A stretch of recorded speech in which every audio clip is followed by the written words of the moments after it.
بسم اللہ الرحمن الرحیم۔ عورتوں کا گھر کی چھت پر نماز پڑھنا کیسا ہے؟ کچھ عورتیں گھروں کی چھت پر نماز پڑھتی ہیں، تو کیا عورت کے گھر کی چھت پر نماز پڑھنے سے نماز ہو جائے گی یا نہیں ہوگی؟ آج ہم اس کو سمجھیں گے۔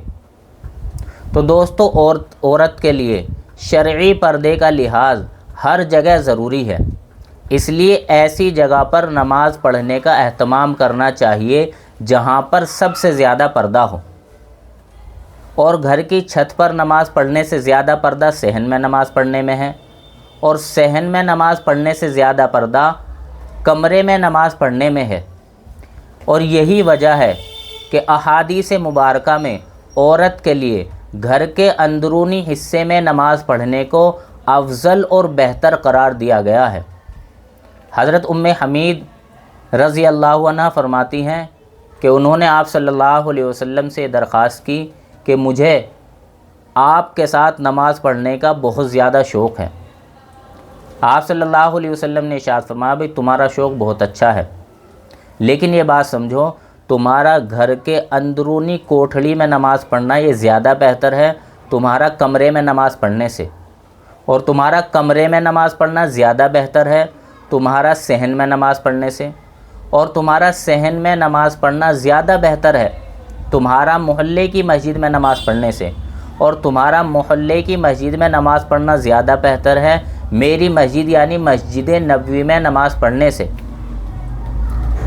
تو دوستو، اس کے بعد حضرت ام حمید ساعدی رضی اللہ عنہ انہوں نے اپنے کمرے کی کوٹھڑی کے اندرونی حصے میں نماز پڑھنے کی جگہ بنوائی، اور موت تک پھر وہیں پر نماز پڑھتی رہیں۔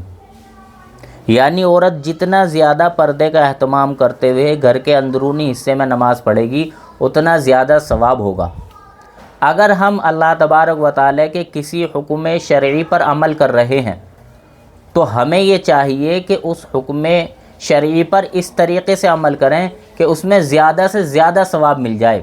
اس لیے جو عورت یہ چاہے کہ مجھے زیادہ ثواب ملے تو گھر کے جتنا اندر ہو کر ہو سکے وہ وہاں پر نماز پڑھے، اور اگر کوئی چھت پر نماز پڑھے گی تو چھت پر بھی نماز ہو جائے گی، لیکن یہ بات سمجھیں کہ اس کے ثواب میں کمی ہو جائے گی، یعنی جو اندر زیادہ ثواب ملتا اس کے مقابلے کم ثواب ملے گا۔